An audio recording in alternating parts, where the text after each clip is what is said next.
Wait a minute, aren't you that guy from the costume shop? Something really bad's gonna happen tonight. Way from Miles County, please welcome Art the Clown!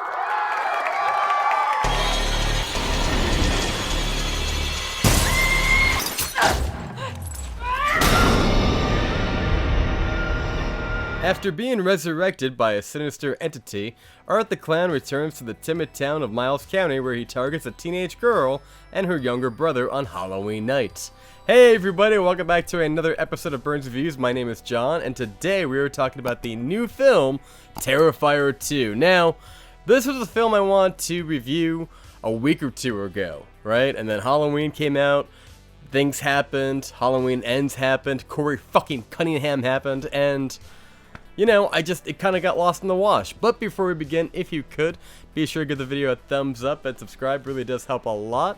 We just got 8,500 subscribers, and damn, I can't thank you guys enough. You've been showing up in droves. We're trying to get to 10K.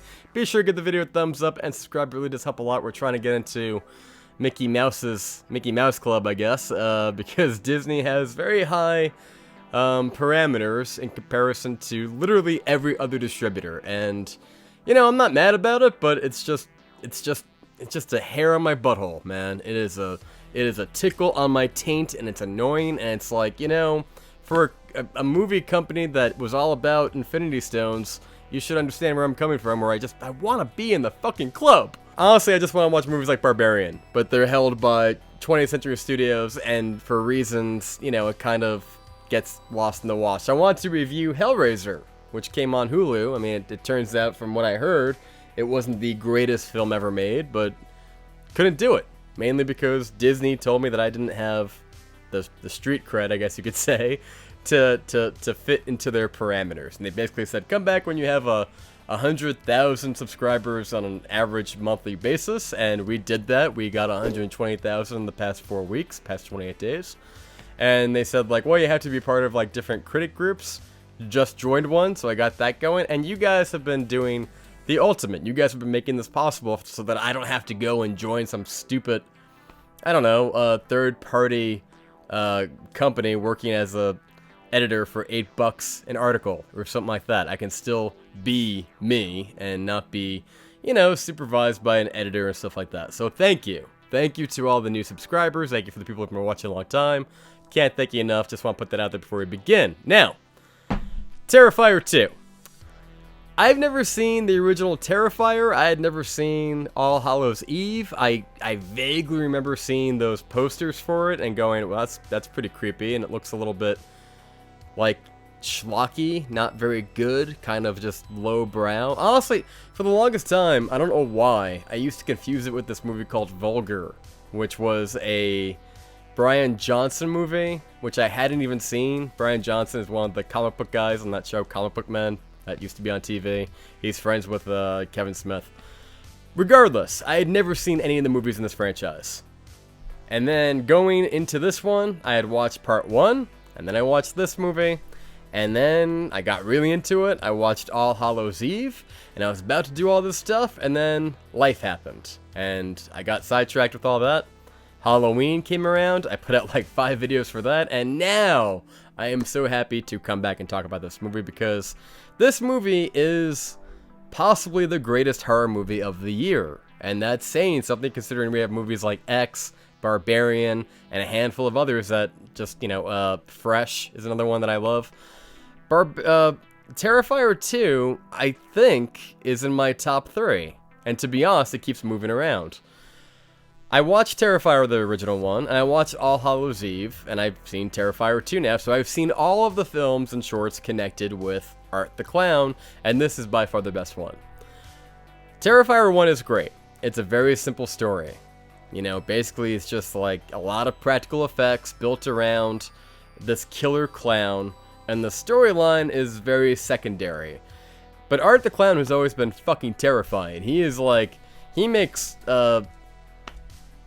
Pennywise look like the fucking Partridge Family. He's just, you know what it is? He's like sinister and creepy, and he's a fucking wise ass. He's kind of like Bugs Bunny in a lot of ways. And unlike things like, what are those torture porn films from like the early 2000s, like Hostel, right? This movie doesn't really feel that way. This movie feels like it's more fun. And they cut away from the gore and the graphics. Like, they keep going on and on. It's the scariest movie. It's the most graphic movie. Yes, but it's done in such a way that it's enjoyable.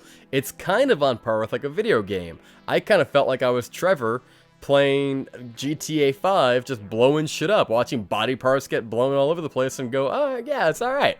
But at no point did I ever feel like I'm stewing in this nihilistic, torturous kind of horror movie. You know, it's not one of those hoity-toity elevated horror movies. And I love those movies in their own due respect, but this was a lot of fun. I really love that Art the Clown is just basically a troll. How this movie is different, though, is that it has Lauren LaVera playing the role of Sierra, who is now our new final girl in this trilogy, if not franchise, depending on how much longer they want to go with it. And she's fantastic. Now, initially, you might look at it and go like, who, Xena the Warrior Princess? Yeah, her. She's a badass. She can hold her own. She's got some different things that I can't even really talk about fully because this is a non-spoiler review, but she's got some things up her sleeve that makes her a formidable opponent to Art the Clown. And unlike the original film that takes place in like one location with like sewer pipes and, you know, you're in a building and the whole thing, this one takes place at a carnival. It also takes place in suburbia. We've got dream sequences. I think we went from a very low budget. I don't have the numbers in front of me, but I think it was like literally thousands of dollars was the original one, and this one is now like $250,000, and you feel it. You could feel the. I think they said it was like 8 times bigger than Terrifier, and I don't have the numbers right here in front of me, but it shows. You know, and they took all that money and they put it into the storyline. They built out the mythos and some of the greatest practical effects that would make Tom Savini proud. I think that's one of the greatest things. You know, you watch things like Halloween Ends or even the new Scream movie, and they just feel like, you know, they're enjoyable for what they are. They're like member berries. They're nostalgic. They're good, but they feel kind of like a product. They don't feel like they have any soul left. It kind of just feels like the snake eating its own tail. Art the Clown is goddamn horrifying. What's this guy? David Howard Thornton. He looks a little weird in real life, but he really plays up this character, and he's just fantastic. You also have some characters returning from the original Terrifier, and I really don't want to get into that too much here in the spoiler-free review, but there's a few Easter eggs I think you're going to enjoy. And this movie, you know, basically, as it says, young girl has a younger brother, and the dynamic between the younger girl and the girl and the younger brother is fantastic because you really do feel like there's a kinship between these two. So when Art the Clown comes around, you really do care whether or not they'll ever die. They're not just giant body bags waiting to explode.